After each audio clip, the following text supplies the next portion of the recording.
Je vous remercie. Fabrice Brun. Merci, Monsieur le Président. Monsieur le Président du Haut Conseil, nous avons compris en filigrane de vos propos que vous êtes comme nous inquiets. Inquiets face au niveau stratosphérique de la dette publique, inquiets face à la flambée de l'inflation et la remontée de plus en plus forte des taux d'intérêt des obligations d'État et par là même de tous nos crédits.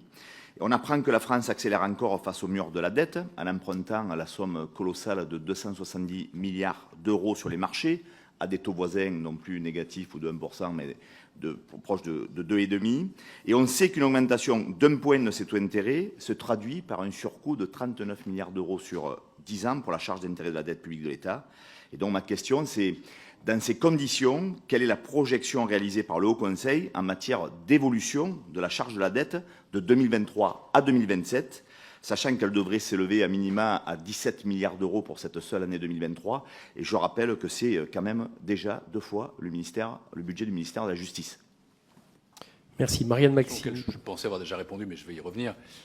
Sur la charge des taux d'intérêt, est-ce que le service de la dette, il va probablement augmenter. Le gouvernement lui-même prévoit, dans le projet de loi de programmation, une hausse de près de 20 milliards d'euros entre 2022 et 2027, pour atteindre à la fin environ 60 milliards d'euros.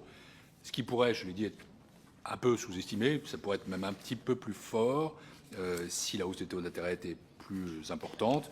Et dans un autre registre, la Cour des comptes a déjà alerté sur ce risque, sans être totalement écoutée, je le crains.